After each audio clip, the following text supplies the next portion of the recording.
The night that broke me began with a simple celebration, my granddaughter's birthday. I had pressed the soft pink dress I hadn't worn in years, hoping the color would hide the grayness of my skin. My hands trembled as I carried the gift bag inside, a music box I had saved up for, the kind that played her favorite lullaby. The room was strung with silver balloons and buzzing chatter. Laughter bounced off the walls. I paused at the doorway, my phone in my palm, ready to take a picture. That was when I heard it, whispered, but sharp enough to slice through the music. Like, Grandma, stay away. You're embarrassing. My chest tightened, as if someone had wrapped a belt around my ribs and pulled. I pretended to adjust my scarf, forcing a smile that burned my cheeks. My phone suddenly weighed 1,000 pounds. I nearly dropped it onto the polished floor. The clink of glasses, the thump of music, even the faint squeak of a child's shoes, all of it blurred into a dull roar in my ears. I caught her eyes, my granddaughter's, and for a fleeting second I thought I saw regret. But she turned away, giggling with her friends, leaving me stranded like an intruder in a place I once called home. I wanted to vanish. My throat ached as if I had swallowed stones, but I swallowed anyway, forcing myself to stay upright. No one else seemed to notice, or perhaps they chose not to. My son glanced at me, expression unreadable, before raising his glass higher, louder, as if to drown me out. I sank into a corner chair, clutching the gift bag. The ribbon bit into my palm. The pink dress that I had chosen so carefully suddenly felt garish, out of place, like I was a clown at someone else's show. That whisper echoed in my skull long after the candles were blown out. Stay away. You're embarrassing. When your own blood casts you aside like a stain, what are you left with? That night, I realized I was no longer their pride. I was their shame. I am Margaret Lewis, 72 years old, living quietly in California. I wasn't always the woman who sat in the corner of her granddaughter's party, clutching a gift bag like a lifeline. For 40 years, I wore the same set of white scrubs, 5 days a week, sometimes 7. I was a nurse. One of those who picked up every extra shift no one else wanted. Christmas Eve, Thanksgiving night, New Year's Day. I spent them under fluorescent lights, tending to patients while the world outside celebrated. My feet swelled inside my shoes. My back ached from leaning over beds, but I kept going. Every extra hour meant another dollar I could set aside for my family. I used to keep track of my overtime in a little notebook, each line a scar across the page. NI 4 hours, 6 hours, 12 hours. TA, I'd total them at the end of the month, sometimes smiling through exhaustion when I realized it was enough to cover another semester for my son. By the time I retired, I had tucked away roughly $300,000. Not for myself. Never for myself. Never for myself. That money was my offering, my sacrifice, my proof that I had been a good mother. Tuition, rent, braces, music lessons, all of it came from those long nights in the hospital. There were birthdays I missed, not theirs, but mine. The last cake I remember for myself was when I turned 50. After that, my birthdays were always too busy or not necessary. Yet I never failed to buy gifts for them. I can still recall standing in line at a toy store, bone-tired from a double shift, cradling a bright yellow Lego set because my grandson had begged for it. I told myself the joy on his face would make up for the ache in my knees. Through all those years, I carried one small item everywhere: a blue handkerchief. My late husband gave it to me when we were still young, before the lines etched my face. It was simple cotton, embroidered with my initials, M.L., already faded from years of washing. I used it for everything. To wipe sweat in the hospital, to dab my lipstick before rushing into a parent-teacher meeting, and yes, to catch tears when my firstborn packed his bags for college. That handkerchief had absorbed more salt water than the Pacific. I thought sacrifice would buy me love. I thought my giving would mean I'd never be forgotten. I was wrong. Looking back, I see the small signs I ignored. The way my son grew comfortable asking, "Mom, can you help with this month's rent?" As if it were as natural as breathing. The way my daughter-in-law would sigh in relief whenever I offered to cover school supplies. Even my grandchildren learned early that grandma's wallet was softer than anyone else's. No. I wonder now. Did I raise them this way? Did I spoil them into believing I was less of a person and more of a purse? I had told myself it was love, but maybe it was fear. Fear that if I stopped giving, I would stop mattering. Sometimes, I picture all the hours I sold to the hospital. Over 40 years, that's more than 80,000 hours. 80,000 hours. I traded for money. I never used to travel, never used to decorate a home, never used to rest. 80,000 hours. I poured into a future that now wants nothing to do with me. And so the question haunts me. Was I generous or just foolish?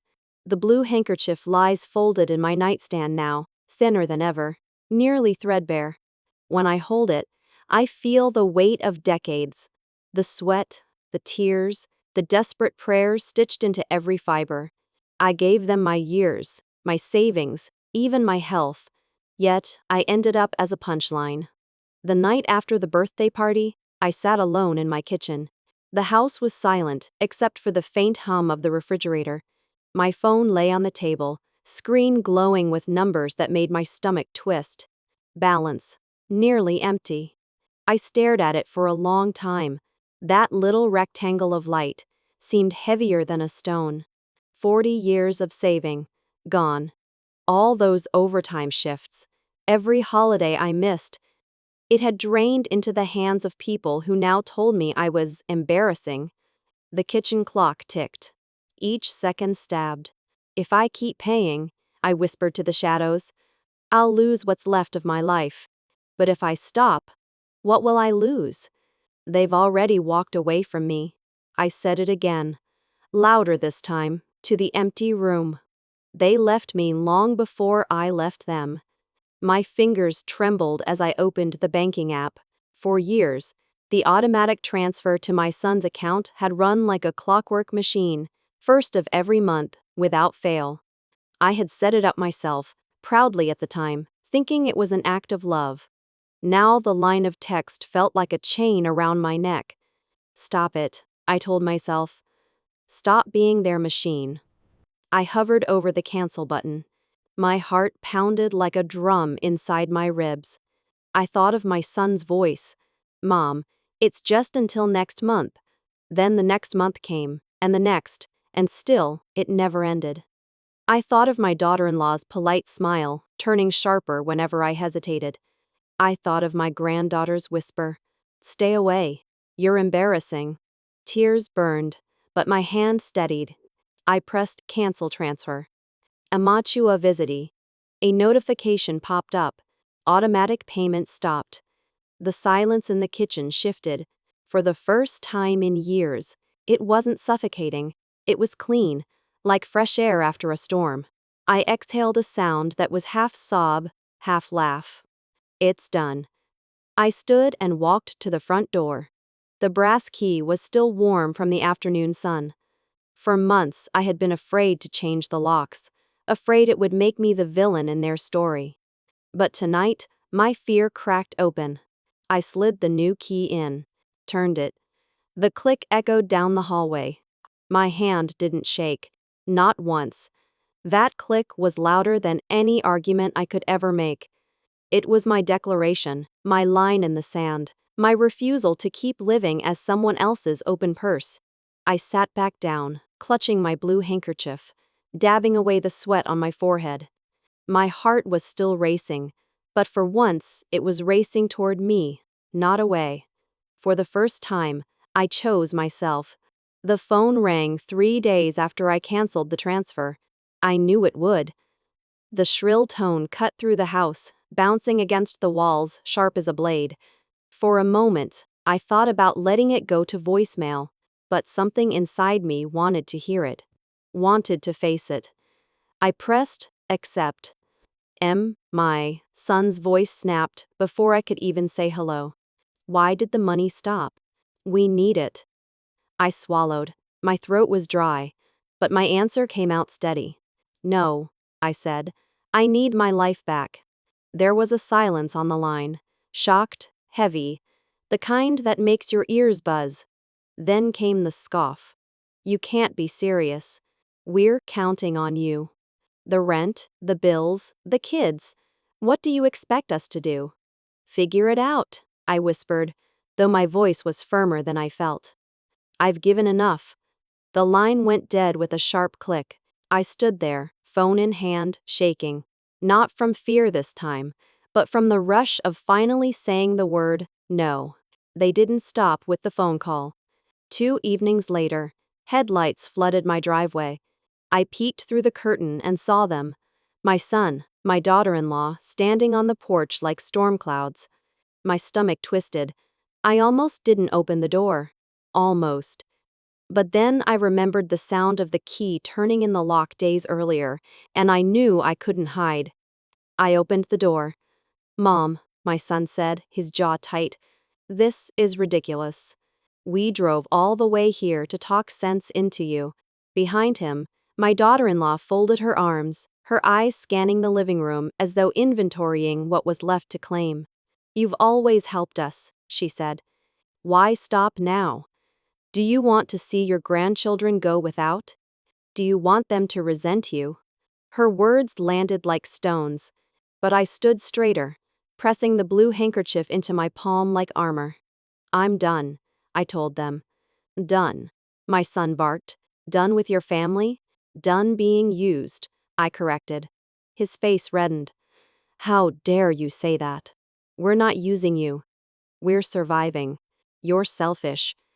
After all we've done for you, this is how you repay us? A laugh escaped me. Bitter, cracked. After all you've done for me? I repeated. Tell me, what was that exactly? The room went silent, except for the hum of the refrigerator. My son's eyes darted away. My daughter-in-law shifted her weight, tapping her manicured nails against her arm. Mom, he tried again, softer now, almost pleading. Please. Just a few more months. We'll get back on our feet. I shook my head. You've been saying that for years. My feet are the ones giving out. The argument spiraled, voices rising, words thrown like knives. Selfish. Cold. Heartless. Heartless. But I didn't bend. I didn't crumble. I remembered every hour I'd worked, every tear I'd wiped with that blue handkerchief, every birthday of mine that passed unnoticed. The memories anchored me, kept me from being swept away by their storm. Finally, I raised my hand. The gesture silenced them. No more, I said, my voice clear. I am not your spare wallet. I am a person with boundaries. My son's lips parted as if to argue, but no sound came.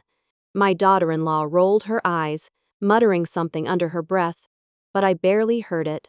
Because in that moment, something shifted inside me. For years, I had been an open door, a pocket turned inside out, a resource to be drained. But standing there, I felt the lock click shut, not in anger, but in protection. I was not their pocket to pick anymore. I was my own lock to guard. The first letter arrived on a Thursday, tucked between a coupon flyer and a church newsletter.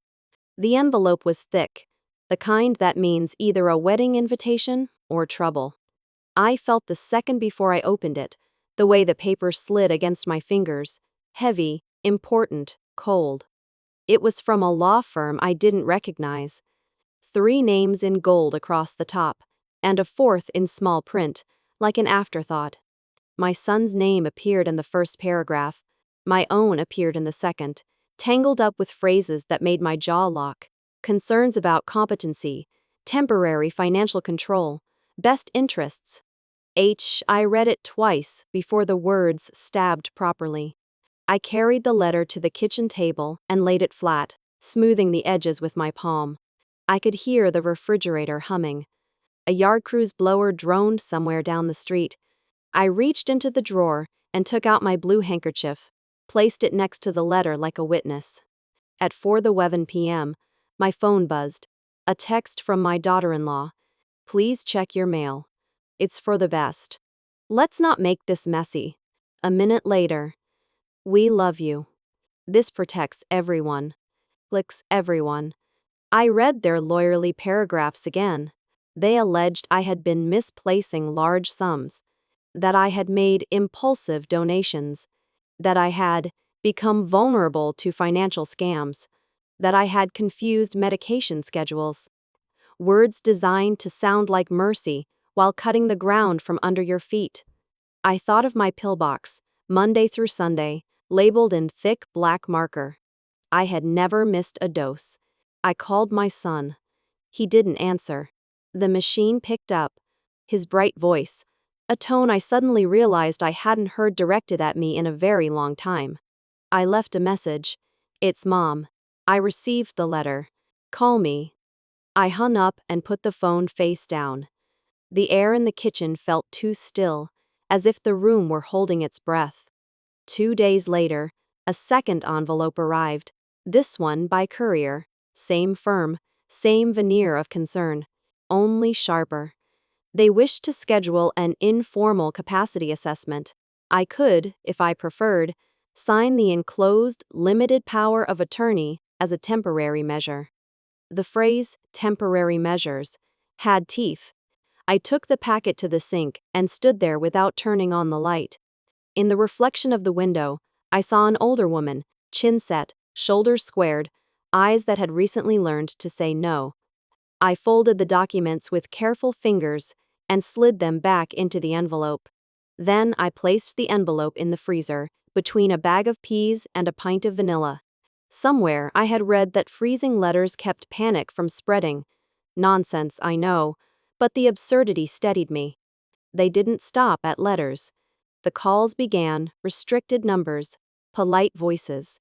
One from a bank manager I'd never met asking if I was comfortable with recent withdrawals. Another from a community services liaison who wondered if I might need help managing my affairs. The script was always the same. Soft concern dressed like a cardigan, a hand on your elbow leading you someplace you didn't plan to go. Next came the neighbors.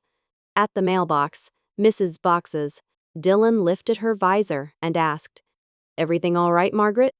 Heard you had a bit of a scare, mixing up the gas and electric payment?" She smiled, as if discussing a casserole. Behind the smile, something hungry. "The payments are fine," I said.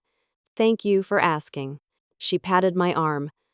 "These things happen at our age." She walked on, already rewriting me as a cautionary tale. By Sunday, the world had agreed on a version of me I didn't recognize. Forgetful, fragile, misplacing money in odd places, signing random checks, the sort of woman who might wander. A misprint, repeated until the paper becomes the truth. I kept the blue handkerchief in my pocket and started writing down everything. What I ate, when I took my pills, which lights I turned off before bed. It felt ridiculous, and also like building a small raft plank by plank in a rising flood. On Monday morning, my son finally called. "Mom, we're trying to help," he said in the voice you use with skittish horses. "It's not like we're taking anything. The firm will just keep an eye on things." "It's my eye," I said. "It stays in my head." He sighed. Paper rustled. I pictured him at his kitchen island, the marble cold under his hands, my letters spread like a menu. "You changed the locks," he said. "You canceled the transfer. You're making rash decisions. This is why we're concerned." "I am not a rash decision," I said. "I am a woman who stopped bleeding." "That's dramatic." "That's accurate." His tone sharpened. "If you won't sign the temporary power of attorney, we'll have to get the court involved. It's the only way to keep you safe." "Safe from what?" I asked. "From my own money?" He was quiet a long time. When he spoke, his voice was smaller. "You're being cruel." "Cruel," I repeated, tasting the word. I thought of the night at the birthday party, the whisper that cut. I thought of letters stamped with kindness that stole breath. No, I said. I'm being clear. He hung up. That afternoon, there was a knock at my door. I peered through the peephole to find Mrs. Burse's. Sato from next door, a woman with silver hair that she wore like a crown. In the 3 years we'd lived side by side, we had swapped oranges over the fence and traded recipes. Once, when her grandson visited, we sat on my porch steps and listened while he practiced guitar. She had kind hands. Hands that looked like they knew how to hold something without squeezing it to death. Margaret-san, she said when I opened the door. May I come in? She stepped carefully over the threshold, her canvas bag thumping softly against her hip. From its pocket, she drew a small tin and set it on the table. Yuzu drops, she said. For nerves. I smiled despite myself. I offered tea, and she nodded. We sat, steam curling between us, the room feeling less like a courtroom for once. I have noticed the comings and goings, she said gently. The men with clipboards, the voices in your driveway. I am sorry. They're trying to take my life and call it help, I said. They're telling the neighborhood I can't count my pills. Mrs. Sato's eyes were flints. People make stories when they are afraid to look at their own. I told her about the letters. I told her about the calls. I told her about the freezer, and we both laughed, the kind of laugh that pushes back walls. When I was done, she reached across the table and touched the blue handkerchief with one fingertip, as if blessing it. You must not face this alone, she said. I know a lawyer. Young, but with an old man's mind. Very careful. Very sharp. He helped my cousin with a guardianship fiasco. Stopped it before it started. Would he take someone like me? I asked, hating the need in my voice. Someone like you, she said, is the reason he became a lawyer. She wrote his name on the back of an old receipt. Kenji Aoki. Underneath, a number. I called that afternoon. He answered on the third ring. Voice low, alert. I explained in fits and starts. The letters, the suggestions, the momentum of a lie becoming a plan. He listened the way good nurses do, mostly silent, with little questions that open a vein right where it needs opening. Mrs. Lewis, he said when I finished, do you have copies of everything? I have the originals, I said. One set is in the freezer. A pause. A small laugh. Good. Keep them cold. Could you come in tomorrow? Bring everything. We'll scan it all, make a timeline. And here his voice changed, the gentleness underwritten by steel. Please do not sign anything, not even a receipt. The next morning, the sky wore a bruise of clouds. I tucked the letters into a folder, slid the blue handkerchief into my pocket, and drove to a small office in a building that smelled faintly of dust and lemon oil. A plant on the reception desk leaned toward the light, as if it knew where it was going. Kenji looked like the kind of person you think is too young until he begins to speak. Black hair cut close, a tie the color of wet bark, eyes that met yours and stayed. He shook my hand and didn't squeeze. He motioned me into a chair and set a legal pad on the table between us. His pen made a small sound when it clicked. All right, he said. Let's put your life back in order before someone else tries to put it in a box. He worked like a surgeon. We started with dates. When the transfers began, when they increased, when they were promised to stop. He asked me to note each holiday shift I'd taken in those last years. Not because a judge will care, but because I do, he said. And for a second, I had to bite the inside of my cheek to keep my voice steady. He flagged phrases in the letters, boxed them with neat lines. Capacity assessment, temporary control, best interests. He explained how those words sometimes walk into court-wearing disguises. Guardianship is a tool, he said. A scalpel, not a sledgehammer. In the wrong hands, it can carve out a living person and call it safety. Am I safe? I asked. He met my eyes. You will be, but only if we are louder than their paperwork. We called my primary care physician, and scheduled a cognitive evaluation. This week, not a month from now. We want contemporaneous evidence, Kenji said, not stories carried by rumor. He phoned my bank manager and asked for records of my last 3 years of transactions. Every automatic payment, every transfer, every check with a note in the memo line. When the manager asked why, Kenji lowered his voice and said, "Because my client is being redefined without her consent." He drafted a letter to the law firm. It was polite, not warm. It asserted my competence. It requested that all further communications come through him. It declined their informal assessment, with crispness that left no purchase for argument. It asked for a copy of any documents they claimed to have or planned to present. "Paper loves sunlight," he murmured. "Let's pull theirs into daylight." He looked up. "Have you noticed anything else?" "Small things. People watching. A friendly neighbor becoming unusually helpful." I thought of Mrs. Dillon's visor, her hand on my arm. "One," I said, "and a call from someone saying they were with community services. We'll add that to the log." He tore off a fresh sheet, wrote CA calls, date, time, number, content at the top, and slid it to me. "Write everything. Even the ridiculous. Especially the ridiculous. Courts don't mind ridiculous. They mind unexplained." He walked me through what could happen and what wouldn't if we moved fast. If they filed for guardianship, we'd respond immediately with my evaluation and a petition to dismiss. If they tried to sneak a power of attorney into anything else I signed, delivery slips, greeting cards, a clipboard shoved under my hand at a pharmacy, we'd have already documented my refusal. He suggested a small camera at my door, not paranoia, but prudence. "Guardrails," he said, "so you don't have to keep looking over your shoulder." At the end of the meeting he stood, leaned his knuckles on the desk, and spoke as if stating a mathematical fact. "Mrs. Lewis, they want your silence. But silence will cost you everything."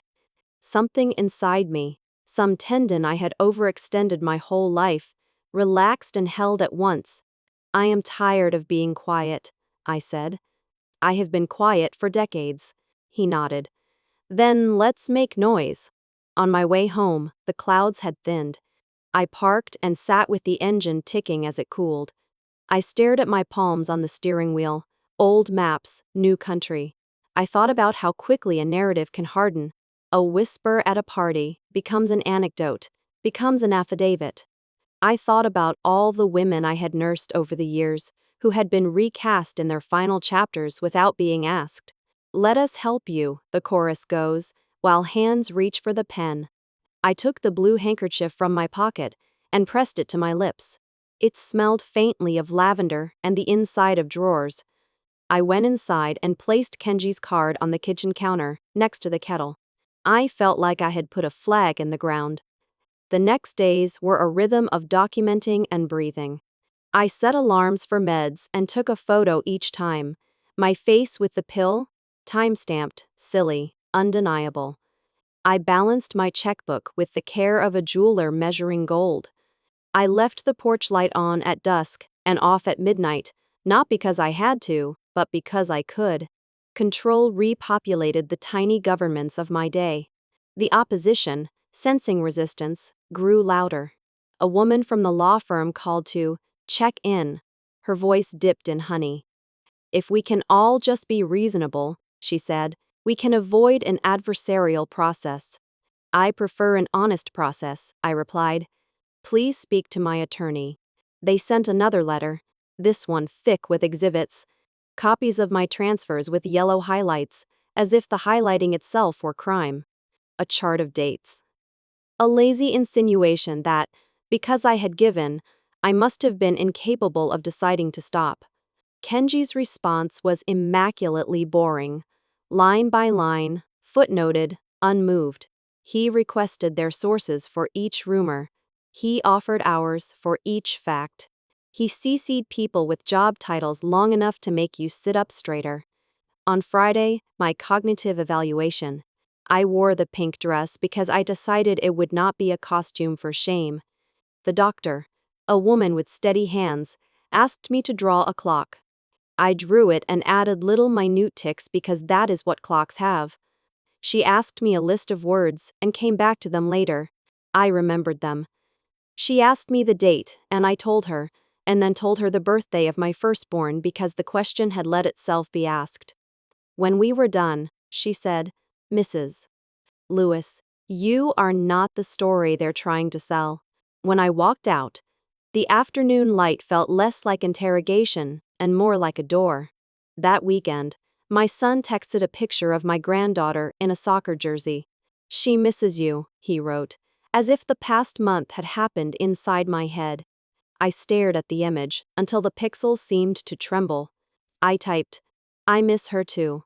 Then I put the phone face down and stared at the ceiling until my eyes stung. Loving someone, I realized, is not a pass to own them. On Sunday, I baked lemon bars, recipe from a magazine with a dog-eared corner. I brought a plate to Mrs. Enders, Sato. We ate on her back step while her wind chimes remarked on the breeze. She told me about her cousin's case, the aunt whose signature had shown up in places she had never visited, the nephew who'd said temporary until it wasn't. "People will tell you a story they need you to believe," she said. "When you don't, they will call you unwell." "I have been called worse," I said. We laughed, but the laughter had edges. On Monday morning, Kenji forwarded me an email. The law firm had received our notice, reviewed the doctor's letter, and would be reassessing the necessity of further action at this time. He added a line beneath, "Just for me, this is not the end." It is the first time they have said, "Perhaps." I stood at the sink, the light slanting across the counter, my hands damp from washing a single cup. The house felt like itself. My breath moved in and out without asking permission. I lifted the blue handkerchief, pressed it to the glass to buff a spot until it shone. The fabric is thinner now, nearly see-through, but it holds. There will be more letters. Perhaps knocks. Perhaps one day, a petition. But there is a file with my name on it in a small office that smells of lemon oil and paper, and inside that file are copies stamped and dated and underlined, and the truth is sitting there like a chair you cannot move. I decided. I remembered. I refused. I am here. I set the cup upside down on the rack and wiped my hands. Their plan was simple: erase my voice and own my life. It happened on an ordinary Tuesday morning, the kind of morning that usually passes unnoticed. The sun spilled weakly through my kitchen blinds, and I was folding laundry while waiting for the kettle to boil. My son had visited the night before. A tense conversation cut short when he left his jacket draped over the back of a chair. I almost hung it in the closet. Almost. But something made me slip my hand into the pocket, perhaps habit, perhaps instinct. My fingers brushed against folded paper. I pulled it out. A crisp document, heavier stock than a grocery list. Across the top, in neat legal font, "Durable power of attorney." My breath caught. My name leapt from the page, written in elegant script, not mine. At the bottom, in black ink, a signature that was supposed to be mine but wasn't. The letters curved too smoothly. The L in Lewis looped the wrong way. For a moment, my knees threatened to give. I gripped the counter, paper trembling in my hand. My blue handkerchief slipped from my pocket and landed on the floor. I bent, picked it up, pressed it against my lips. "They dared," I whispered. "They dared to forge my name." The kettle shrieked, startling me. I silenced it with a sharp twist, steam vanishing into the air like a warning. I spread the paper flat on the table. The words blurred, then sharpened again as my eyes brimmed. Phrases leered back at me. Supporty to manage accounts, authority to transfer assets, authority to sell property. It was all there. A map of my life, redrawn with someone else holding the pen. My hand shook as I traced the false signature. But my eyes did not waver. They burned. I heard echoes of my son's voice. "It's just a temporary measure, Mom." It's for your safety. And my daughter-in-law's coaxing smile. We love you. This protects everyone. But here it was. Proof that love had been replaced with theft. That safety was a mask stretched over greed. I folded the paper carefully, as though it were glass. Slid it into an envelope. My pulse hammered against my ribs. Then I stood in front of the mirror above the sink. My reflection stared back, older, lines carved deep, but my jaw was set. I spoke out loud, to her, to me. This time, I will not stay silent. I tucked the envelope inside my purse, beneath the handkerchief. The weight of it was strange, not crushing like the bank statements had been, but grounding like a weapon finally in the right hands. That afternoon, I walked out of the house with steadier steps than I had in years. Every car that passed, every bird that lifted from the wire above, seemed to mark the shift inside me. The story was no longer just theirs to tell. They forged my name, but they could not forge my will. Kenji spread the documents across his desk as if he were laying out battle plans. Bank statements in neat rows, phone logs highlighted in yellow, photocopies of my prescription records, even a USB stick with video from the neighbor's camera showing me shoveling snow last winter. Competent enough to manage a shovel. Competent enough to manage my life. We'll build this like a wall, he said, tapping his pen against each sheet. Brick by brick. They'll try to push with stories. We'll push back with evidence. I nodded, though my stomach nodded. The idea of stepping into a courtroom made my skin prickle, but the documents steadied me. Each one was a piece of my truth. At home, I rehearsed in front of the mirror. The bathroom light was harsh, but I forced myself to look. My voice cracked the first time, soft and uncertain. My name is Margaret Lewis, and I am not incompetent. I tried again. Louder. Firmer. Until the words stopped trembling. Until they felt like armor. Some nights I would wake at 3 a.m., heart hammering, imagining questions fired at me from across the courtroom. I would whisper answers into the dark, clutching the blue handkerchief in my fist like a talisman. One Saturday, the women from my book club came by with a basket of muffins. They filled my living room with the smell of blueberries and the murmur of kindness. When I faltered, confessing how afraid I was to face my own child in court, one of them, Ruth, leaned forward and placed her hand over mine. Margaret, she said softly, let your truth be louder than their lies. Her words sank deep, steadying me in a way no legal brief could. Over the next week, I filled a small suitcase with files, photographs, and my journals. My handwriting traced decades. Birthdays remembered, shifts worked, payments made. Each page was proof that I had not lost myself. On the final night before the hearing, I zipped the suitcase shut and rested my hand on the handle. It was heavier than I expected, but the weight felt right. Not a burden, a declaration. Every document I packed was not just paper. It was my years, my sanity, my proof of self. The courtroom was colder than I expected. Pale white walls, fluorescent lights humming, wooden benches polished to a sterile shine. When the bailiff's gavel struck, the sound cracked through the air like ice shattering. I sat at the defendant's table, my blue handkerchief folded neatly in my lap. Beside me, Kenji arranged his files with calm precision. Across the aisle stood my son and daughter-in-law, their lawyer in a navy suit whispering in their ears. My son did not look at me. He fixed his gaze on the judge, jaw clenched, eyes shadowed. A part of me, the mother part, still ached for him to glance at me, even once, but he never did. The proceedings began. The other side wasted no time painting their portrait of me, a fragile old woman, confused by numbers, vulnerable to scams, prone to mistakes. Their words fell heavy, each sentence another nail in a coffin they were trying to build around me. She forgets simple things, their lawyer said smoothly. She's given away large sums without understanding consequences. We fear for her well-being, Your Honor. This petition is to protect her. protect. The word hissed in my ears. I wanted to rise then and there, shout that I was not their story, but Kenji placed a gentle hand on my arm. Wait. His calm steadied me.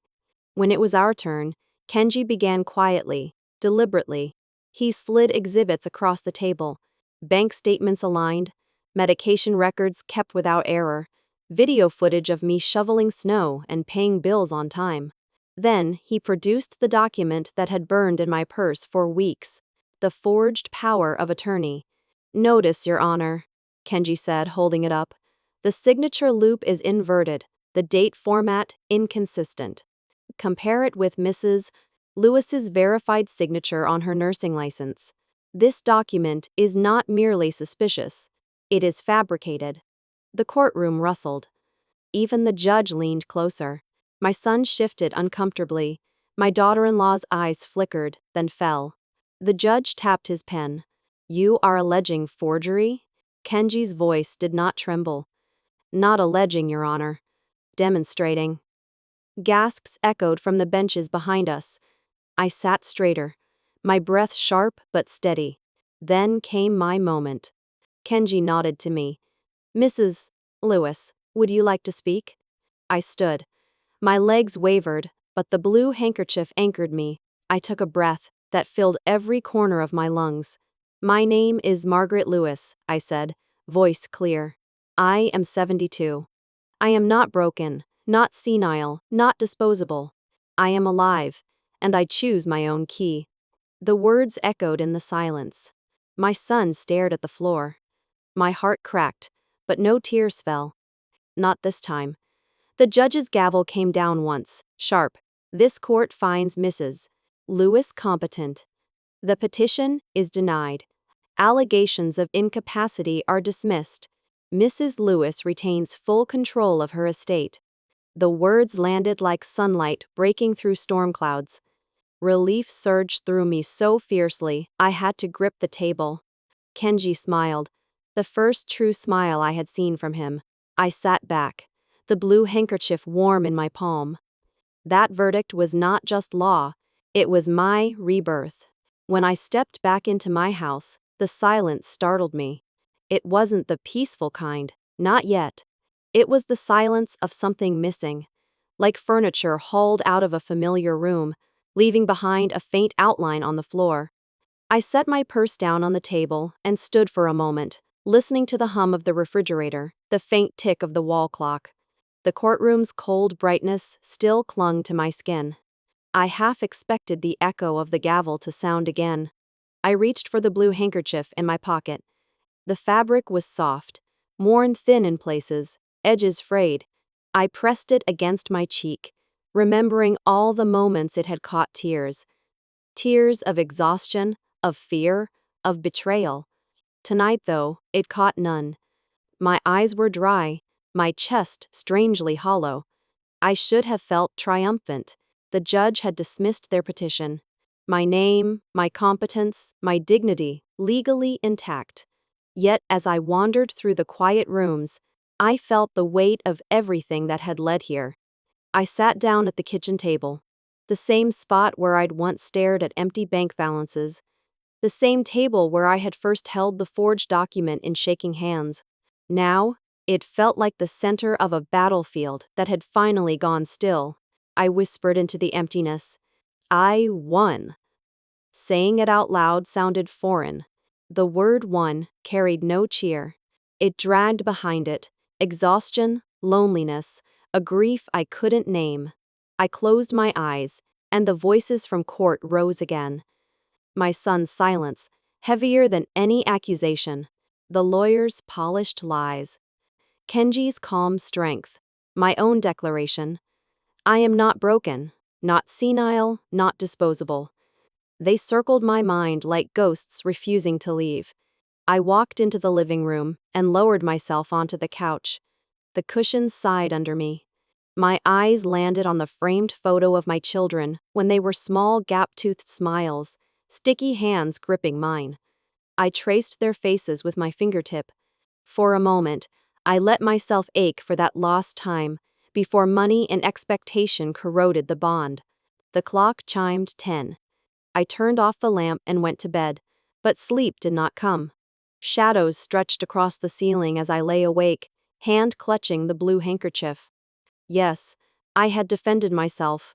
Yes, the law had stood on my side. But freedom did not feel like a certificate handed down by a judge. Freedom, I realized, was something else. Something quieter, harder, harder. It was waking up without fear of the next knock on the door, the next letter, the next betrayal. It was learning how to live when the people you love choose not to love you back. I turned onto my side, heart heavy. The trial was over, but the silence in my house pressed harder than the lawyer's accusations ever had. Victory felt heavy, freedom had yet to arrive. After the trial, the walls of my house felt too tight, too heavy with memories. Every corner echoed with the fight I had endured. I couldn't stay. Not if I wanted to live, truly live, truly live. So I sold the house. I signed the papers with a steady hand, and when I slid the blue handkerchief back into my purse for the last time in California, I knew I was also packing away the decades of sacrifice that had once chained me. Tokyo welcomed me with neon lights and the hum of endless footsteps. I rented a small apartment above a noodle shop, nothing fancy, but the walls were blank and waiting. Like a canvas, like me. Every morning, I walked to a narrow street near Shinjuku where performers gathered. Jugglers, singers, dancers. Each one carving space with their art. I had always loved kabuki, its colors, its boldness. Now, I decided to learn. A teacher at a small studio showed me how to paint the fox mask, white base, red lines slashing like fire. My fingers, once stiff from years of nursing work, trembled at first. But soon the brush obeyed. When I stepped into the street, mask tied behind my head, I felt something shift. The first movement was small, my body uncertain. But as the music rose from a nearby shamisen player, I began to dance. My arms curved, my feet stamped, the red lines on my mask blazing under neon. The crowd stopped. Tourists pointed their phones. Strangers clapped in rhythm. Their applause wasn't for Margaret Lewis the grandmother, or Margaret Lewis the embarrassment. It was for the fox spirit I had become, alive in the shimmer of Tokyo night. Day after day, I returned. The coins dropped into my box were enough for groceries, but the real reward was the sound. The thunder of strangers' hands, a sound that said, "You belong here. You are seen." One evening, as I wiped sweat from my brow behind the mask, a young woman approached. "Your dance, it feels like freedom," she said softly. I bowed. And for the first time in decades, my heart bowed too, toward myself. Weeks later, a video of my performance spread online. I never intended it. Someone posted it with the caption, 72 and unstoppable. The clip gathered millions of views. Comments poured in. "She's incredible. She's fierce. She's proof that it's never too late." And then, the phone call. My granddaughter's voice, smaller than I remembered.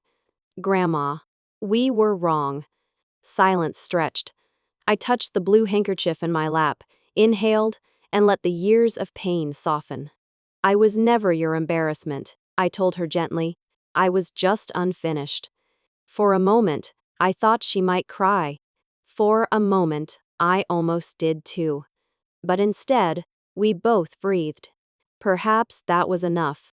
That night, I stood once more under the lights of Shinjuku. My fox mask caught the glow of 1,000 bulbs. My body moved with certainty. My steps no longer tentative. The applause came again, but I didn't dance for them. I danced for the woman who had sat in silence at a birthday party, the woman who had signed away decades, the woman who had finally chosen herself. The mask I wore on stage was not to hide, but to shine. I want to turn to you now. Yes, you. The one who has read my words all the way here, who has walked beside me through the silence, the courtroom, and the neon streets of Tokyo. Thank you for walking this road with me. I am Margaret Lewis, once called an embarrassment, now the keeper of my own key. I have shared the sting of whispers meant to erase me, the weight of forged papers meant to trap me, and the strange rebirth that came with painting a mask and dancing under foreign lights. But this story is not just mine. It belongs to every parent, every grandparent, every elder who has ever been told, "You no longer matter." So let me ask you, directly, if one day your own family told you to stay away, would you fade into silence or dance into your truth? I don't know your answer, but I know this. Somewhere, someone is reading these lines right now with tears burning in their eyes.